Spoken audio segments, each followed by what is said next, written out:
Why we travel sounds like a bigger question than it is. Like, I'm about to explain the human condition or justify the cost or pretend there's some noble purpose behind it. When this video comes out, we'll be in Sri Lanka, riding, swearing, lost, and more confident in the map than the map deserves. And we've done this every year for a while now. And every year, the year leading up to it feels a little heavier.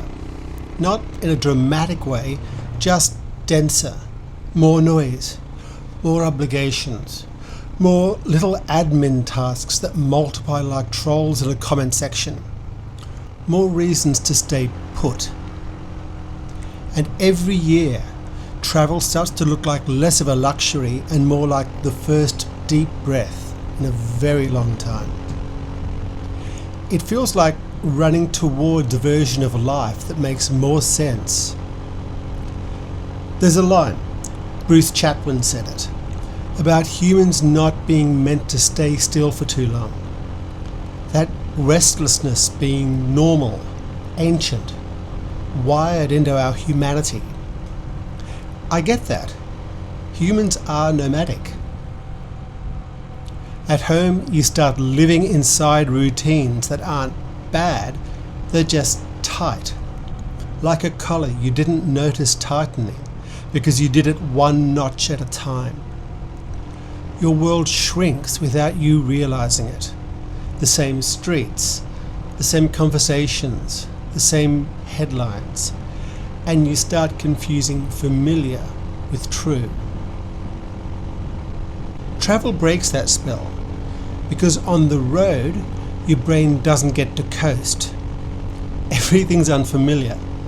The road signs, the rhythm of the day, the way people stand in a queue, the way money feels in your hand, the way English is spoken or not spoken, the way you order food, the way you get it wrong. You become a beginner again. And that's the thing most people don't say out loud. Being a beginner is uncomfortable, but it's also cleansing. At home, I know exactly who I am. I know the rules, what I'm good at. I know how to be me efficiently. On the road, that identity loosens. Because the local person selling you tea doesn't care about your CV. The woman behind the counter doesn't care how articulate you are on the internet. They care if you're polite, if you try, if you're not an arse.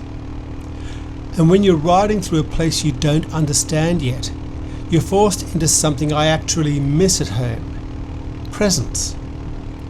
You're checking mirrors, scanning for dogs, for potholes, for scooters for kids, watching 3 people on one bike carrying a refrigerator, whatever today decides to throw at you.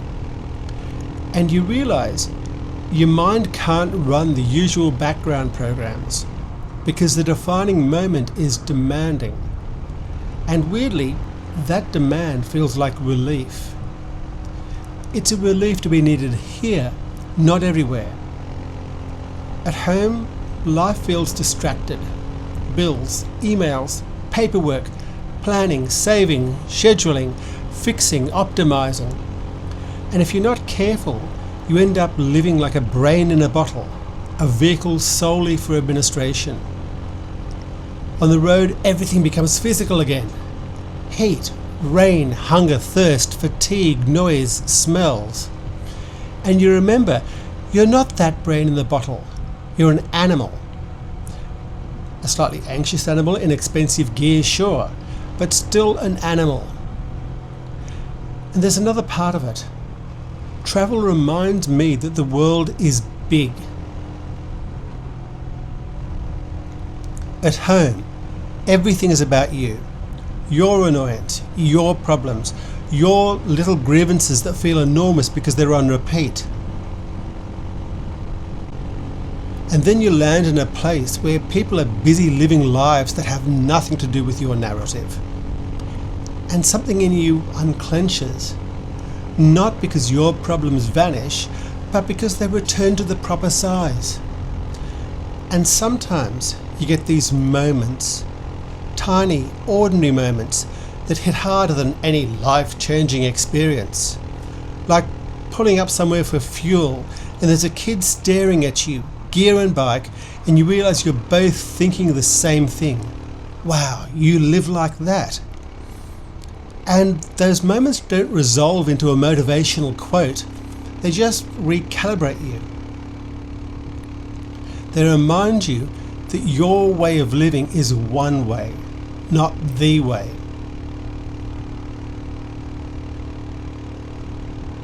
I travel because it makes me feel more like myself, not the responsible David or the productive David, managing, measuring and thinking about outcomes.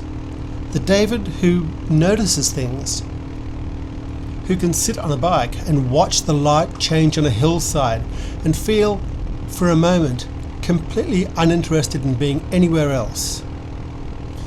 Dharma and I keep doing it because travel gives us back a shared simplicity. At home, you can love someone and still spend half your time beside them thinking about to-do lists.